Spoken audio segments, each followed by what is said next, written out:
Olá, olá, pessoal, boa noite, sejam todos bem-vindos à TVD News 581 da Parabólica Digital.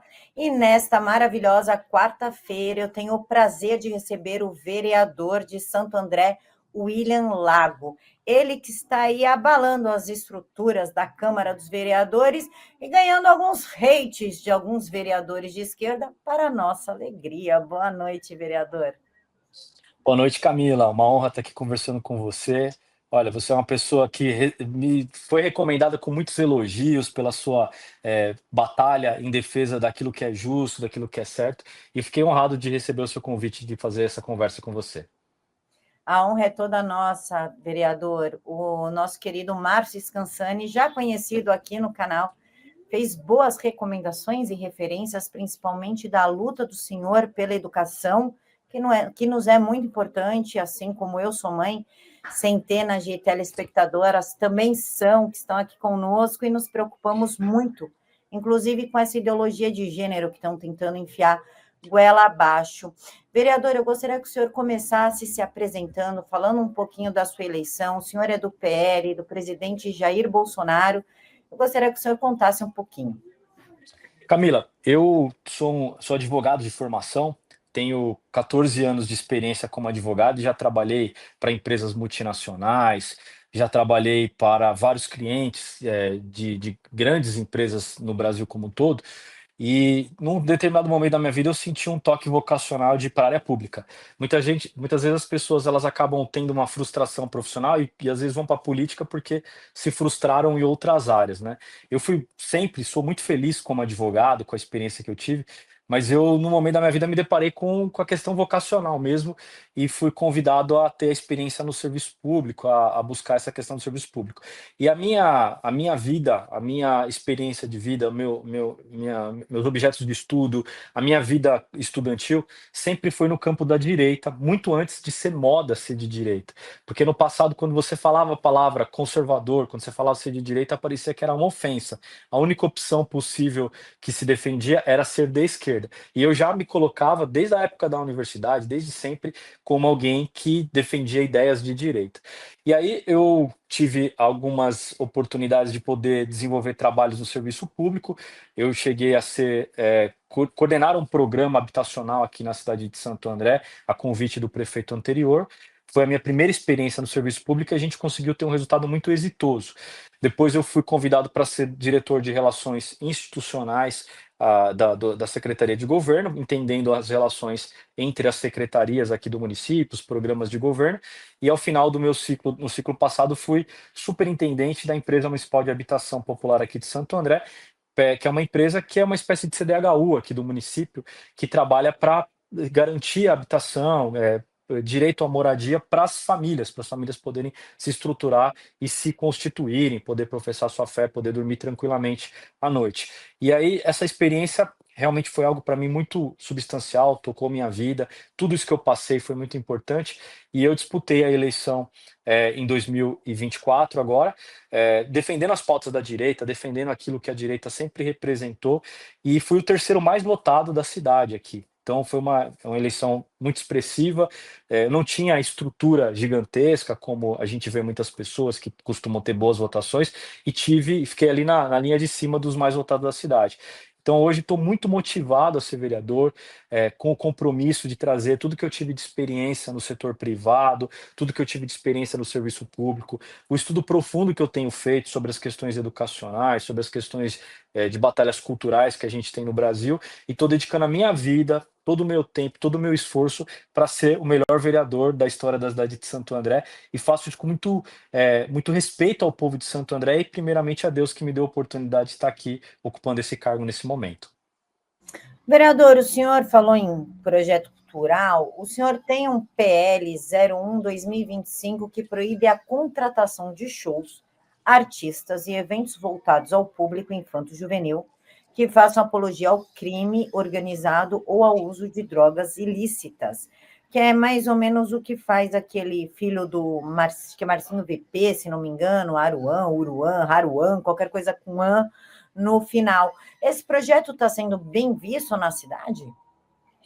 Então, o que eu tinha visto um movimento no Brasil de se trabalhar nessa questão de combater esse tipo de evento que faz apologia ao crime, que eu acho que é uma coisa muito óbvia. Não se deve permitir que crianças e adolescentes tenham acesso a qualquer estímulo à questão da criminalidade, porque a gente sabe que isso forma o imaginário e a gente vai corromper o imaginário das crianças e dos adolescentes. E faz menos sentido ainda se a gente falar com relação a usar dinheiro público para contratação de shows e eventos que vão fomentar a criminalidade, que vão servir contra aquilo que a gente acredita que são os bons costumes e a defesa da integridade física e moral das crianças e adolescentes aqui da nossa cidade. Então eu percebi que era algo importante que precisava ser feito, até para a gente poder mostrar para a população de Santo André que a gente tem um compromisso com o certo, com a alta cultura, com os bons valores, e eu apresentei esse projeto, só para você ter uma ideia, Camila, esse foi o projeto número um, o primeiro projeto do ano de 2005 apresentado aqui pela Câmara Municipal de Santo André. O projeto está tramitando pelas câmaras, no caso pela Comissão de Constituição e Justiça, que vai dar o parecer sobre a questão da constitucionalidade, mas a conversa que eu tenho internamente entre os vereadores é que ele foi muito bem avaliado e a larga maioria dos vereadores aqui da Câmara principalmente das pessoas de Santo André que comentaram o meu vídeo, que vieram me agradecer pela propositura desse projeto, foi muito positivo. Então eu fiquei surpreso em perceber que as pessoas se sensibilizaram com a necessidade que a gente tem de oferecer a proteção para criança e para adolescente, em especial de se corromper o imaginário dela com a formação que é voltada para a área do estímulo à criminalidade. Também o respeito ao dinheiro público, né, vereador? Contratar gente para defender crime é um tapa na cara da sociedade, é estimular o crime. Como o senhor vê essa questão? A prefeitura usa o dinheiro público para pagar shows que falam mal da polícia, estimula o uso de droga, o assassinato e até a objetificação da mulher com dinheiro público. Isso não é estimular? Bom, o grande problema, Camila, é que a gente vê que criou-se uma cultura que fala que isso é cultura. Na verdade, quem faz isso, quem propaga esse tipo de coisa, sabe muito bem o que está fazendo. E aí eu falo para as mães, para todos que estão nos assistindo aqui, essas pessoas que propagam esse tipo de, entre aspas, cultura, elas querem fazer com que as crianças, com que os adolescentes tratem ou encarem o bandido, o banditismo como algo normal, como algo aceitável, até como se o bandido fosse revolucionário social. E essas pessoas sabem disso. E elas sabem que a gente, uma vez que nós temos nossa formação do nosso imaginário, a gente vai tomar decisões baseadas nisso. Então, para essas pessoas, é algo feito de maneira orquestrada. Então, o que nós estamos falando é nada mais do que o óbvio. Não se pode usar dinheiro público para desestruturar a sociedade, para corromper o imaginário das crianças e dos adolescentes. E como isso tem sido feito com muita força, e a gente vê diariamente, não é o caso aqui do canal que a gente está falando, de muitos outros canais que hoje representam os bons valores do Brasil, mas que parte da imprensa ela trabalha para corromper o imaginário da população, objetivar a mulher, tentar trabalhar como se o bandido fosse vítima da sociedade. Todo mundo que apresenta uma certa fé, eles tratam como se a pessoa fosse bitolada, fosse uma pessoa fundamentalista no sentido ruim da palavra. A gente vê que o bandido, ele é sempre tratado como vítima, nunca se fala assaltante, se fala estudante, ou dando o benefício da dúvida para aquele que foi pego em flagrante cometendo crimes. E a gente também vê o policial sendo maltratado para que seja destruída a sua credibilidade, a sua autoridade perante a sociedade. É contra tudo isso que a gente está trabalhando.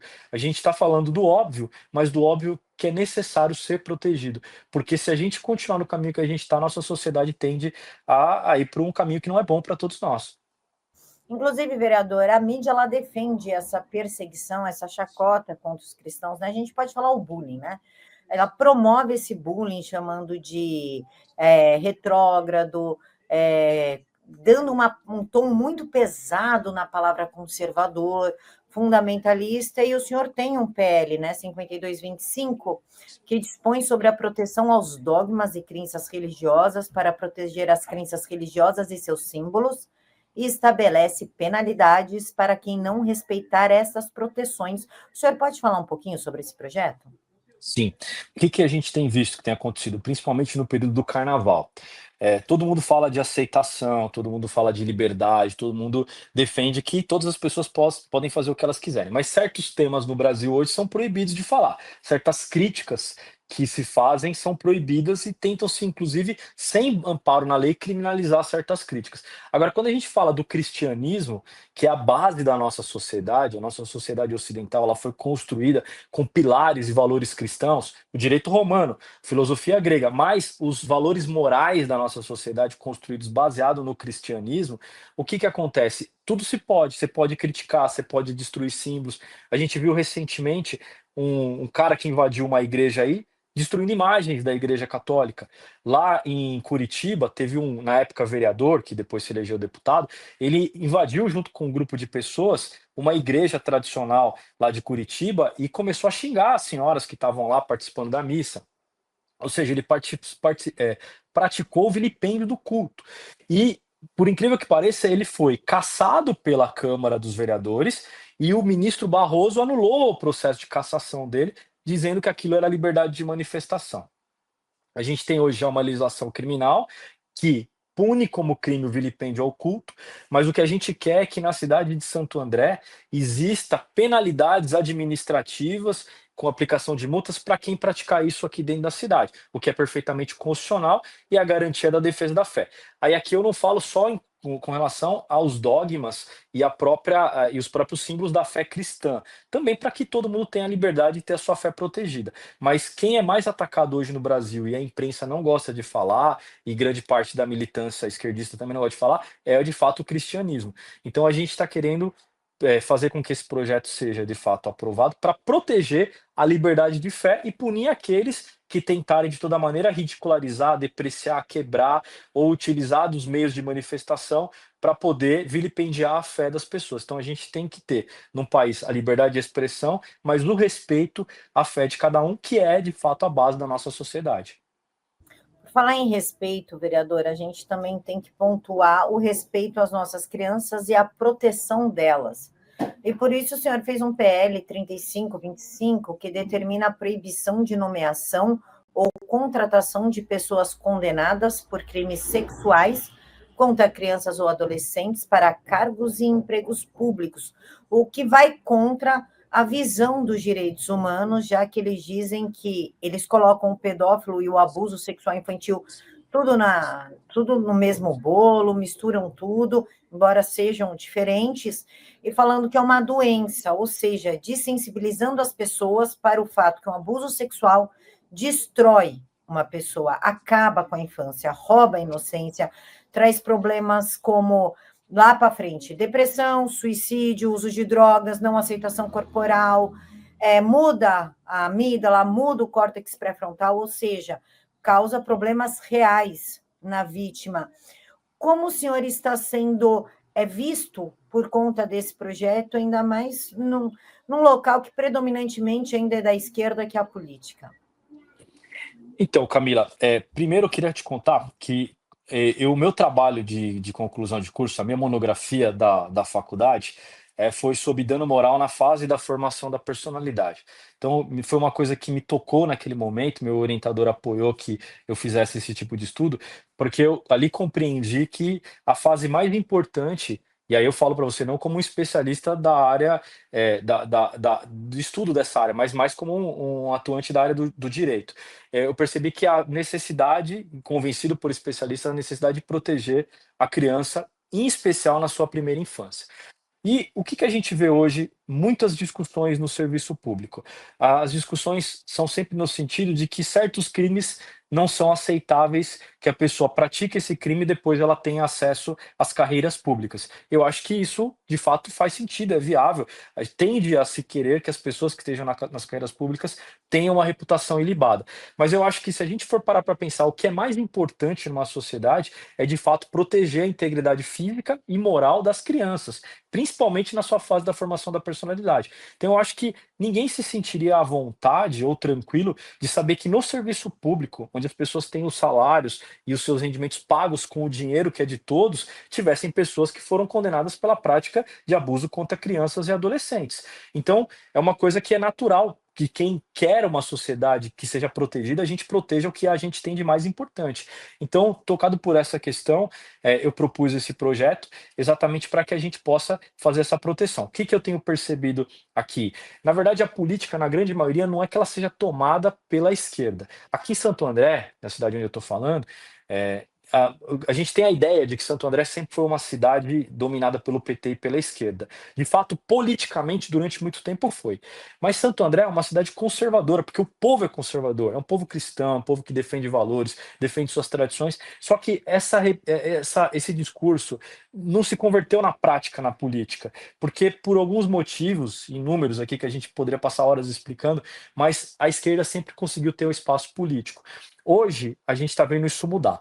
A gente via muitos políticos que conseguiram se eleger sem o discurso, sem o compromisso com a direita, mas que tinham valores que eram defendidos na prática, que eram da direita. E eu, agora, faço parte de um grupo de políticos, de vereadores, que foram eleitos especificamente com a pauta da direita, que são defensores, que é uma questão de vida, é uma questão de vocação, de propósito, defender aquilo que é caro para a direita. E o que, que eu estou percebendo? Que a larga maioria das pessoas da nossa cidade, inclusive dentro do meio político, recebem isso como importante e apoiam essas causas. Então, dentro dos trâmites normais, eu estou recebendo de uma forma muito positiva, o apoio das pessoas que, no fundo, sabem que o que a gente está falando é algo prudente, é algo que está correlacionado à verdade. A gente sempre fala de forma fundamentada e preocupado com o bem-estar da sociedade. Eu acho que estou sendo surpreendido positivamente com isso.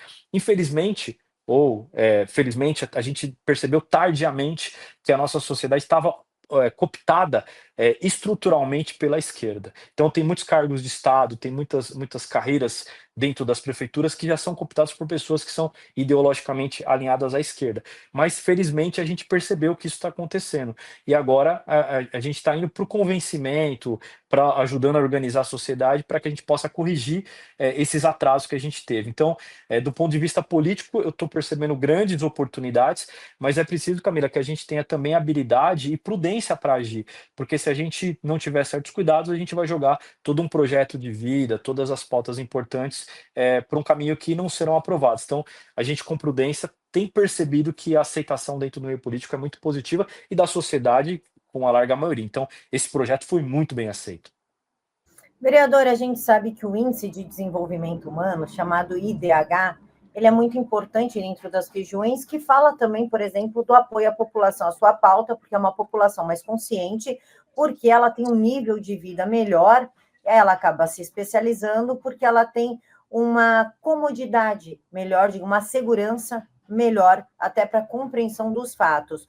O IDH de Santo André, cidade que o senhor é vereador, é de 0,81, considerado extremamente alto, e a cidade ocupa a 15ª posição entre os 50 melhores municípios brasileiros para se morar, segundo a ONU, e é a 8ª cidade mais desenvolvida do estado de São Paulo, também segundo a ONU.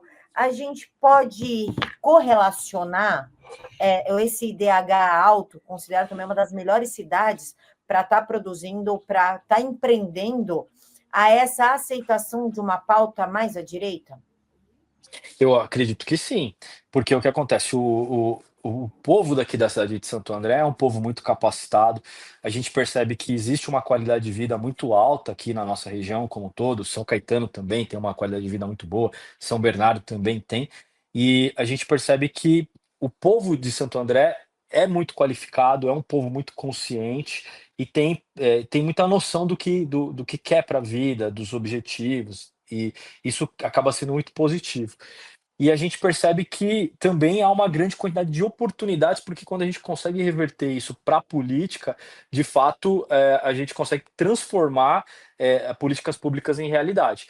O que eu acredito que faltou, Camila, no passado, é que, infelizmente, a política, em especial a política do vereador, ela era tratada sob 2 perspectivas. A primeira delas, que era simplesmente a correção de problemas do dia a dia. O vereador era o cara que sempre apontava problema com lombada, com poda de árvore, questões que são importantes, que são importantes com relação à zeladoria, mas que eram questões menores ali do dia a dia. Ou então favor, troca de favor. Isso era uma coisa que elegia muito o vereador, aquele vereador que mais fazia favor, aquele vereador que mais dava a cesta básica, aquele vereador que mais trabalhava com assistência social, que também é uma coisa importante, mas que não é a função do vereador, acabava prevalecendo e ganhando as eleições. O que que eu estou percebendo que aconteceu, em especial depois de 2016? Começou a acontecer um processo onde as pessoas começaram a perceber que o poder legislativo ele tem basicamente duas funções, que é legislar e fiscalizar o poder executivo. Então, se a gente trabalhar com um poder que faça de fato as suas funções, a qualidade da política melhora. E aí, lá para 2020, já começou a ser possível eleger, ou pelo menos ter candidaturas que estavam defendendo causas. Então, eu acho que quando a gente fala lá de 2012 para trás, as eleições municipais, principalmente na questão da vereança, não tinham causas de verdade. A maioria dos vereadores, eles eram eleitos, a grande maioria, por favores. Ajudava um, ajudava outro, tinha uma ONG. Hoje não, hoje já tem a possibilidade de poder ter vereadores de causas, vereadores que estão sendo eleitos para legislar e fiscalizar. Isso acaba refletindo na qualidade também do poder executivo, que será fiscalizado por vereadores que têm mais qualidade na sua atuação legislativa, projetos de lei que passam a ser discutidos com mais qualidade. Isso acaba refletindo em toda a qualidade das políticas públicas que são feitas dentro da cidade.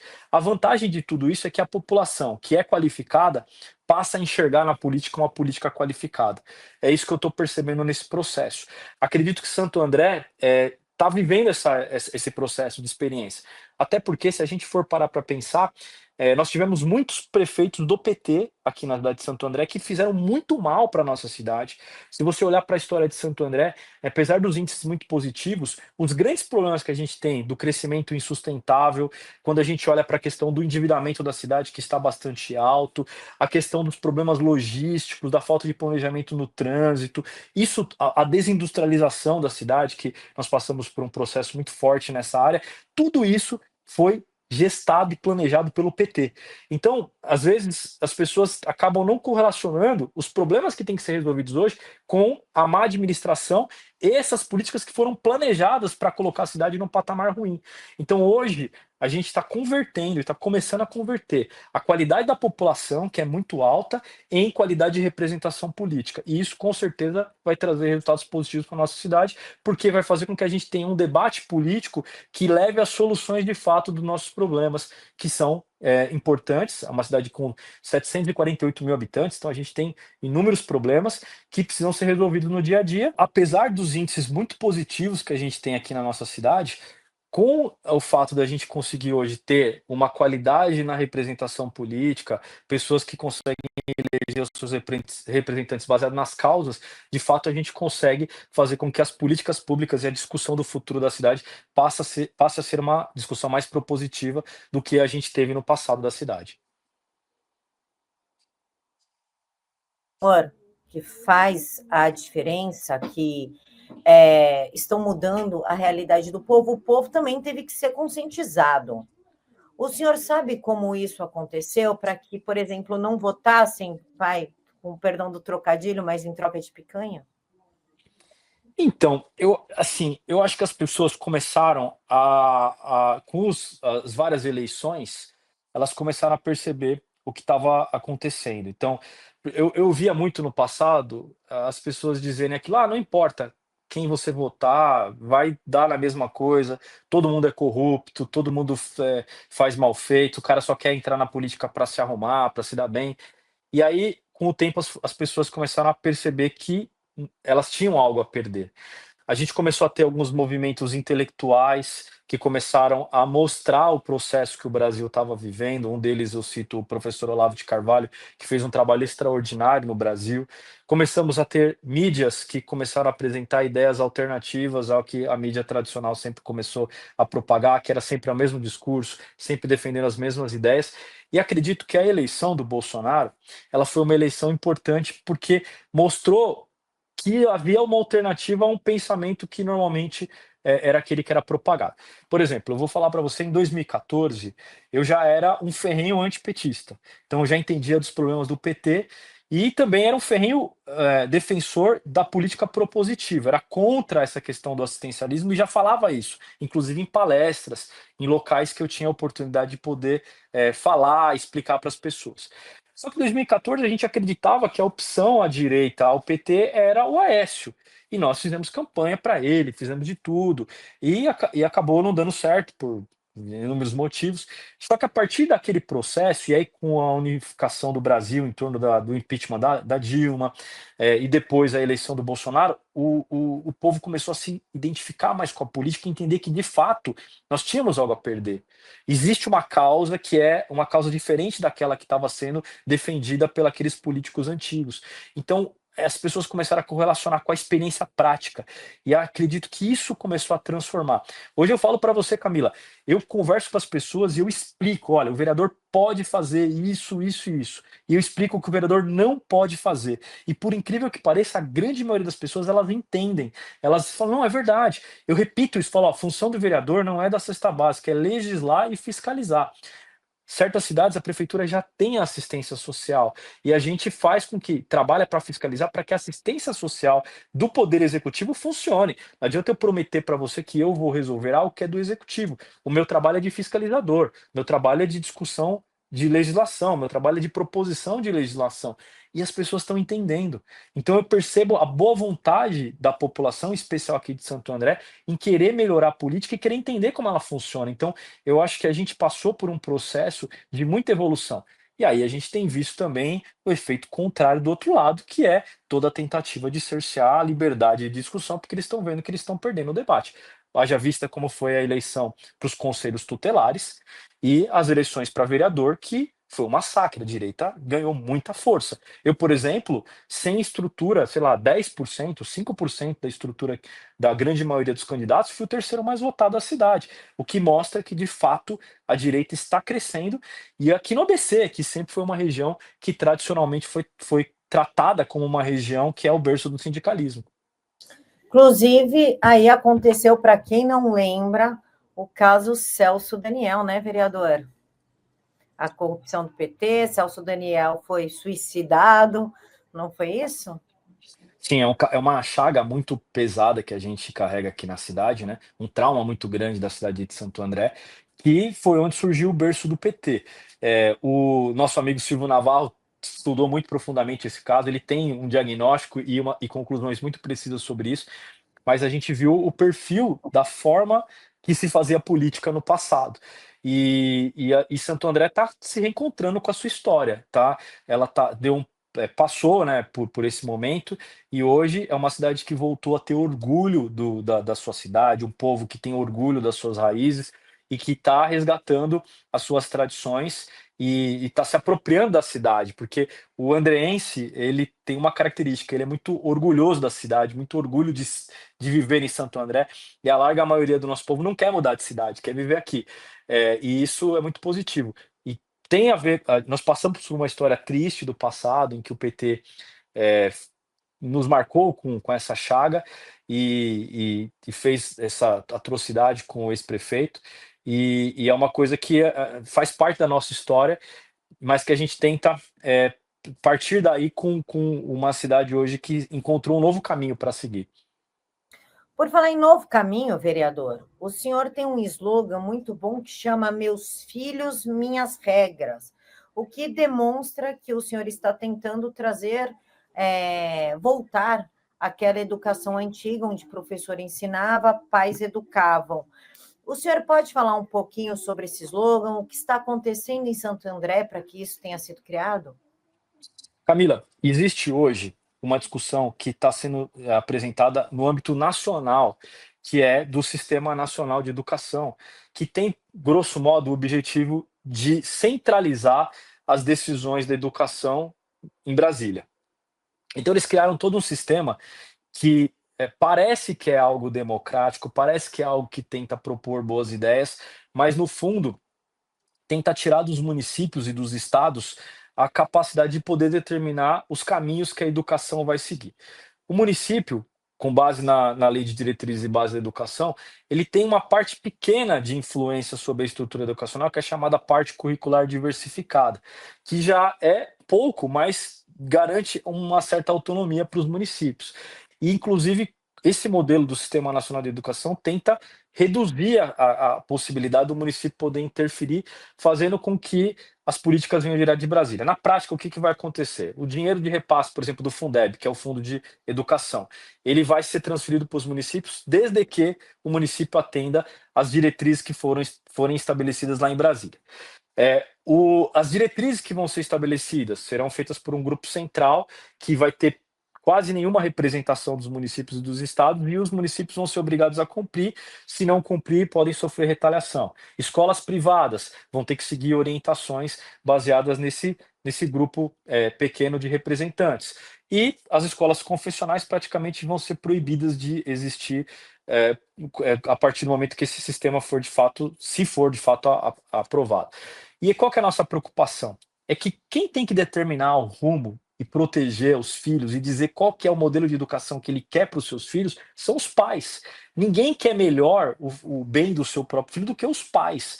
E a gente está falando do óbvio, do direito dos pais de poderem decidir o futuro com relação à questão do modelo educacional e com relação aos valores morais que são passados para os filhos. A gente vê hoje toda uma forçação de barra que eles querem falar da questão da sexualização logo na primeira infância, o que é totalmente contraproducente, é totalmente ruim, desperta o interesse numa fase que a criança não está preparada para isso ainda, né? Então, qual que é o slogan principal e dessa bandeira que nós estamos defendendo? Meus filhos, minhas regras. A gente vê muitas feministas defendendo a bandeira meu corpo, minhas regras. Então, com relação ao corpo delas, elas querem dizer que elas têm a autodeterminação.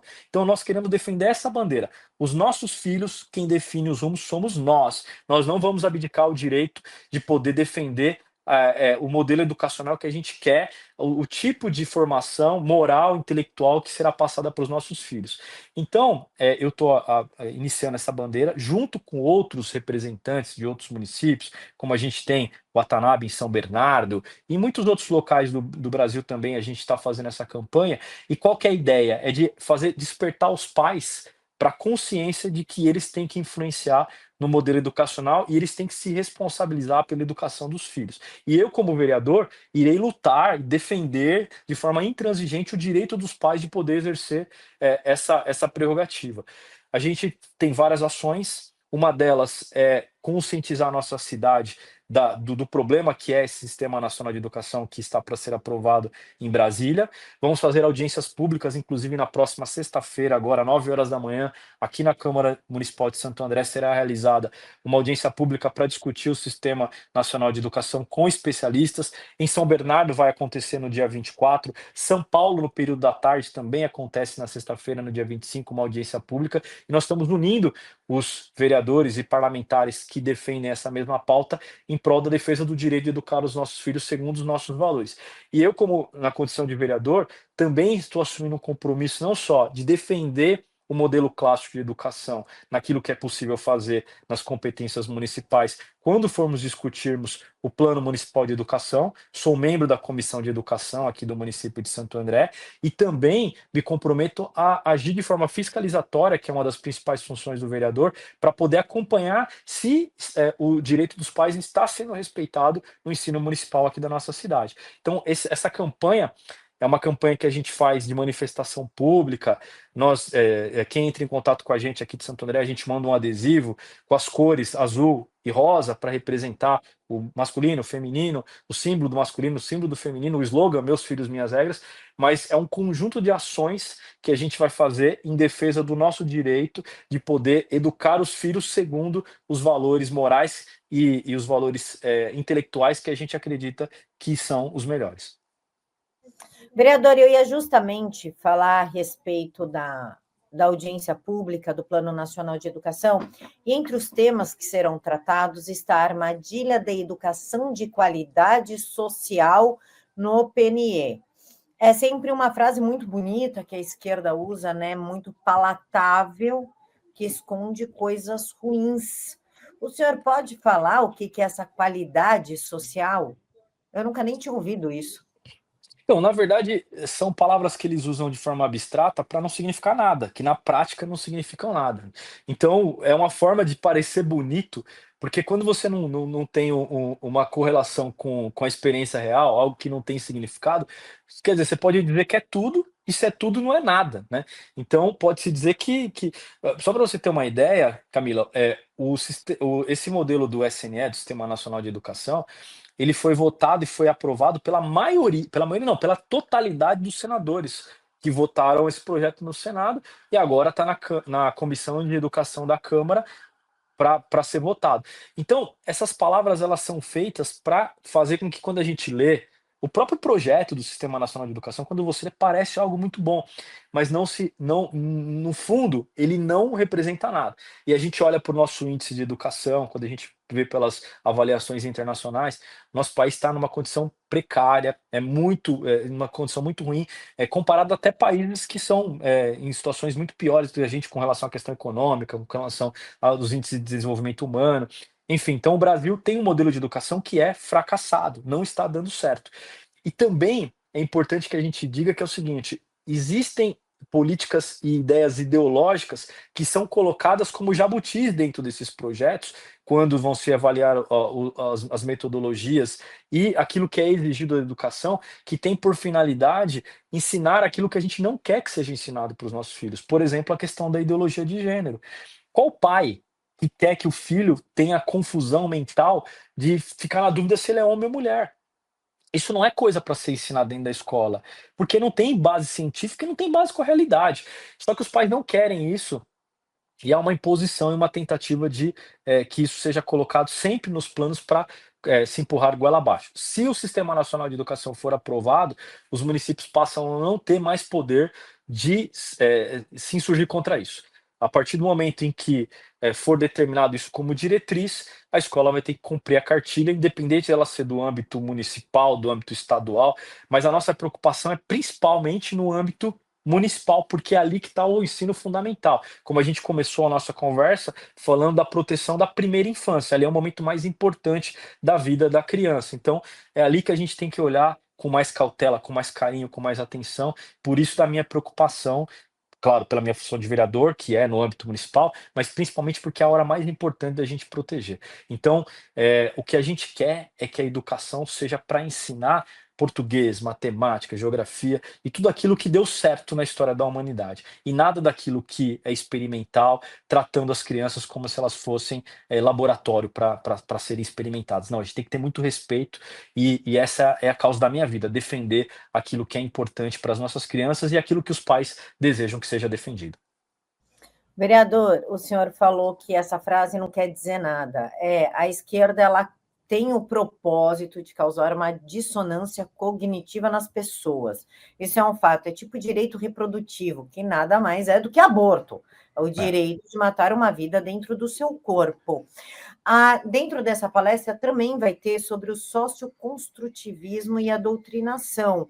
Essa dissonância também parte da base de apoio do socioconstrutivismo. Como o senhor vai enfrentar essa tentativa da derrubada do socioconstrutivismo com a fúria da esquerda? Porque eles se apoiam na doutrinação e no famoso ensino de Paulo Freire para manter a população acuada. Então, Camila, a gente vê que eles foram muito longe durante muito tempo e a gente não sabia o que estava acontecendo. Então, quando a gente vai olhar hoje para a Lei de Diretrizes e Bases da Educação, ali o embrião do socioconstrutivismo já estava sendo gestado. Então, a gente tem uma batalha muito profunda para poder enfrentar. O que que eu pretendo fazer? O meu primeiro ponto é conscientizar as pessoas da cidade aqui de Santo André e todas as pessoas com quem eu tenho oportunidade de conversar sobre o que causa o socioconstrutivismo. Tem gerado analfabetismo funcional, tem gerado esse fracasso dos índices internacionais que tem avaliado, que tem feito essas avaliações e visto que o nosso ensino não está permitindo que as crianças sejam alfabetizadas, que elas tenham as capacidades mínimas nas áreas mínimas que qualquer criança de qualquer outro país do mundo acaba tendo oportunidade de aprender. E o que eu quero é ajudar dentro da parte curricular diversificada, que é aquela que o município tem a possibilidade de ter ingerência, para que a gente traga o padrão do ensino clássico. que esse daí era aquele modelo que realmente funcionava no passado, onde você vai ensinar as crianças a decorar as palavras, onde você vai ensinar as crianças a usar o método fônico e tudo aquilo que no passado deu certo ao longo da humanidade e que a gente quer restaurar. Evidente que assim, eu também não posso mentir para o nosso público e dizer que vai ser fácil, porque a atividade do município ela é uma atividade restrita a uma pequena parte da estrutura educacional. Mas dentro dessa pequena parte, se a gente tiver a população bem consciente, entendendo o que está acontecendo, fica muito mais fácil. E aí a gente consegue expandir essa discussão para outros âmbitos. Uma outra forma que a gente tem feito é ter feito parcerias com outros vereadores de outras cidades, porque naturalmente esses vereadores eles têm grande representação nas suas cidades. Isso vai acabar refletindo também em outras representações, como dos deputados estaduais em Brasília. Então a gente está começando um movimento. A esquerda ela começou a destruir a educação através de um movimento intelectual. A gente está correndo atrás, está trocando o pneu do caminhão com o caminhão andando. Então a gente sabe que a nossa missão vai ser muito mais difícil e a gente tem pressa. Mas o caminho é iniciar com a conscientização. E muito por isso que nós estamos fazendo essas audiências públicas em várias cidades do Brasil. Já que o senhor falou de educação, vereador, a esquerda ela fala muito de inclusão, né? Vamos fazer inclusão de tudo. Se o professor é especializado ou não, não importa. Se tem suporte, não importa, mas vamos misturar tudo. Falar da quebra do socioconstrutivismo, eles não vão acusar o senhor da mesma forma que me acusam, que eu defendo a mesma pauta pelo fim dessa inclusão burra do jeito que está, mas isso agora não é o tema. Não podem acusar o senhor, por exemplo, de preconceito, de não querer trabalhar, por exemplo, a sexualidade infantil, que a esquerda, de fato, defende uma sexualidade infantil. Sim, com certeza, porque assim, quando o argumento ele não é baseado na verdade e nem índices que podem ser apurados, né, podem ser medidos, eles vão sempre usar o preconceito, vão sempre usar a mentira para tentar desqualificar o debate. A gente está preparado para isso. E uma das formas da gente poder combater é falando a verdade, trabalhando com os formadores de opinião, ajudando a organizar. Então, antes de propor essa audiência pública, eu fiz questão de visitar várias escolas da cidade de Santo André, conversei com vários professores, com pais, com donos de escola, para poder explicar o trabalho que a gente estava fazendo. Eu tenho um programa de rádio, Camila, há mais de 6 anos, na Rádio ABC, que é uma rádio tradicional aqui da nossa região. E eu uso esse espaço que eu tenho nesse programa para também fazer a informação, levar informação para as pessoas, principalmente as pessoas que são o público tradicional que ouve a rádio, em especial a Rádio ABC, que é um público bem tradicional aqui da nossa região. Então, uma das formas de poder combater a mentira é a gente repetir a verdade e comunicar com as pessoas. Eu acho que um dos problemas que a gente teve na direita é que a direita, durante muito tempo, falava de forma muito técnica, tentava mostrar índices para provar que estava falando a verdade. E muitas vezes aquela pessoa que vem com o discurso tentando jogar preconceito, tentando adjetivar, xingar a outra parte, isso parece mais palatável, isso acaba funcionando mais do ponto de vista da discussão política. Mas hoje a gente já sabe que é desta forma. Então a gente vai combater sempre essa mentira com a verdade. Então uma das coisas que a gente tem feito é uma comunicação muito assertiva, tanto nas redes sociais quanto no tete a tete, explicando para as pessoas. Eu acho que isso tem trazido muito resultado.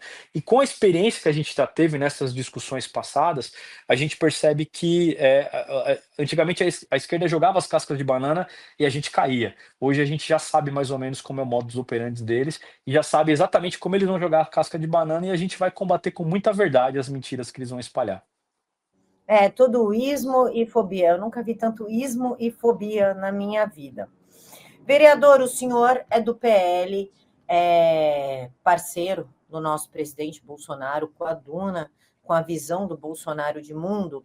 E hoje, né, quarta-feira, ele foi notificado por um oficial de justiça dentro da UTI. O oficial de justiça procura Bolsonaro na UTI para comunicar a ação no STF, a matéria do Paulo Capelli, no jornal Metrópole.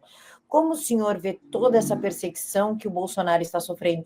O senhor vê como se fosse uma armadilha? Tudo isso é um grande teatro para prejudicar o verdadeiro líder? Então, Camila, é um problema sério, porque assim, ó, eu sou sou advogado há muito tempo, né, então já estudei muito direito constitucional e uma das minhas formações estudei especialização em processo civil. Então a questão procedimental foi uma pauta de estudo na minha vida muito profunda. E o que está acontecendo hoje no Brasil é o total descumprimento do devido processo legal. As regras basilares do Estado de Direito, as regras basilares da Constituição, a imparcialidade do juiz, a atuação do juiz, por exemplo, a Lei Orgânica da Magistratura, que é a lei que submete qualquer pessoa que exerce o cargo de juiz no Brasil, ela impede que o juiz se manifeste publicamente sobre assuntos que são pertinentes àquilo que ele vai julgar num processo. E o que que ele e por que é isso? Para preservar a imparcialidade dele. E se ele fala sobre um assunto que ele vai julgar no processo, ele tem que se declarar suspeito, ele não pode julgar aquele processo sobre algo que ele já falou. Por isso que tem que existir muita cautela quando um juiz dá palestra. Hoje, o que está acontecendo no Brasil? A gente tem processos legislativos, como o processo de anistia, onde alguns juízes vão lá e falam sobre esse processo, criticam esse processo e trata-se como se isso fosse uma normalidade.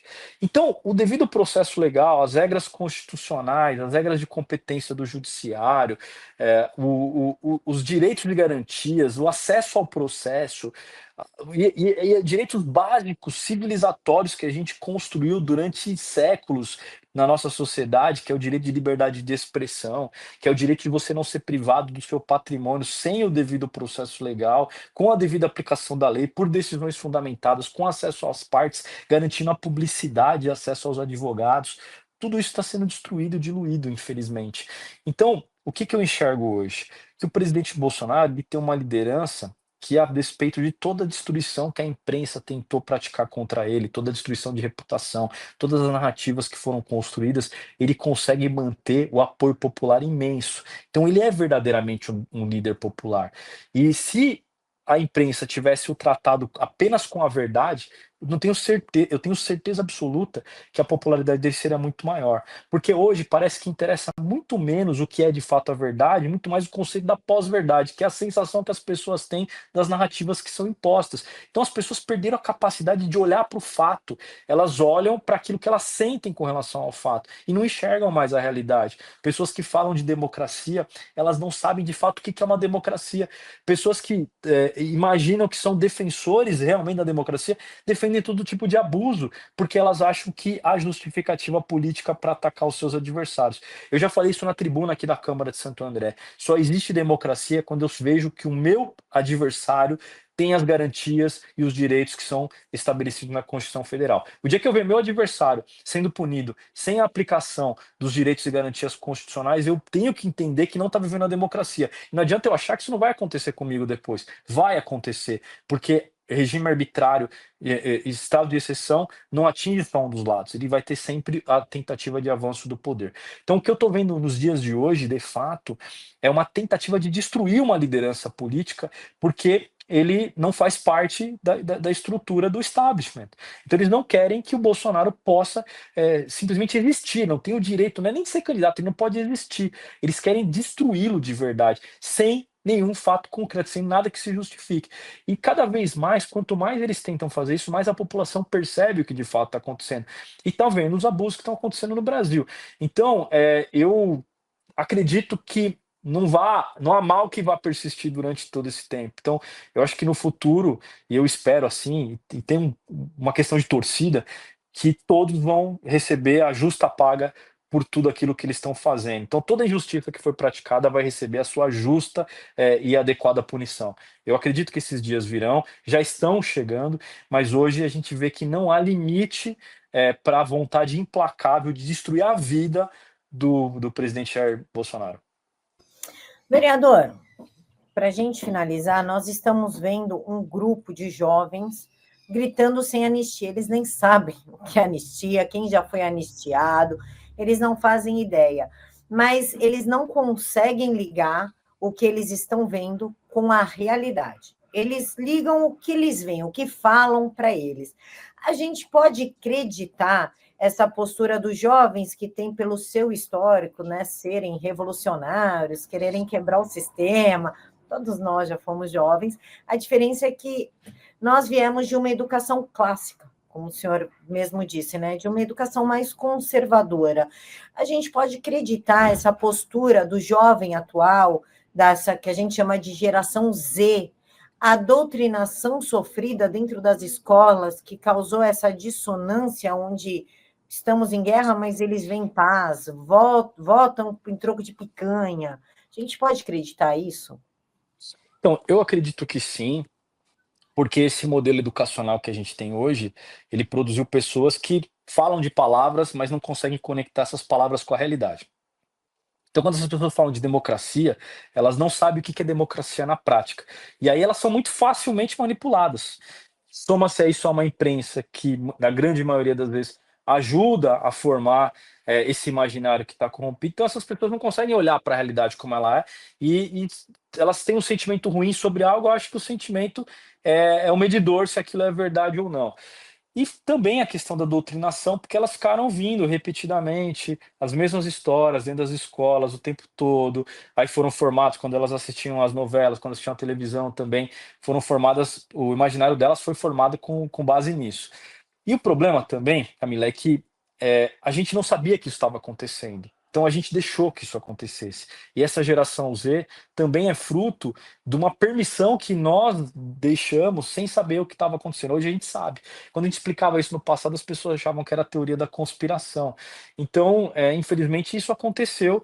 A gente vai ter mais trabalho para poder trazer esses jovens para a realidade, porque a gente vê muitos jovens, quando questionados sobre a anistia contra os terroristas que praticaram crimes de verdade no tempo do regime militar, essas pessoas vão falar que são a favor de anistia.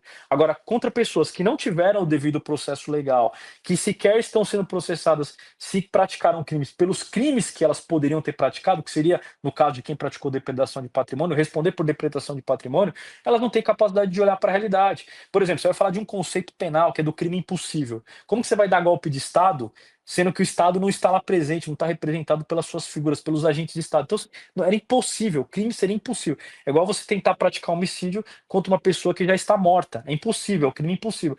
Mas as pessoas já não conseguem mais enxergar, porque no fundo elas têm um sentimento ruim com relação à direita, com relação ao Bolsonaro, com relação a quem estava se manifestando, e elas aprenderam a ter uma visão positiva, um sentimento positivo com relação a tudo que vem da esquerda. Então, isso acabou gerando essa incapacidade de entender a realidade como ela é. Mas eu acho que também existe um fato que, assim, os jovens hoje, eles precisam de uma causa para lutar. Eles precisam de uma causa para defender. A gente já foi, passou por esse processo, e o jovem precisa de algo para se engajar. E eu acho que está faltando um pouco de propósito real de vida, né?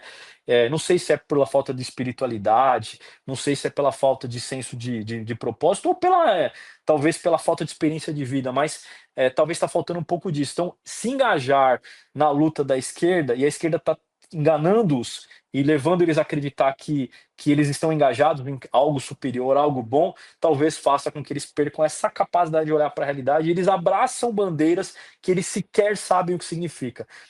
Quando você vai conversar com qualquer jovem, qualquer tentativa de trazer para a realidade, eles têm dificuldade de conseguir perceber. E aí é difícil, porque quando a gente não está falando de fato, quando a gente está falando apenas de sensação, a realidade ela passa a ser fluida, ela passa a ser relativa, e aí é difícil você discutir ou provar para alguém o que é mentira quando o próprio conceito de verdade já está corrompido.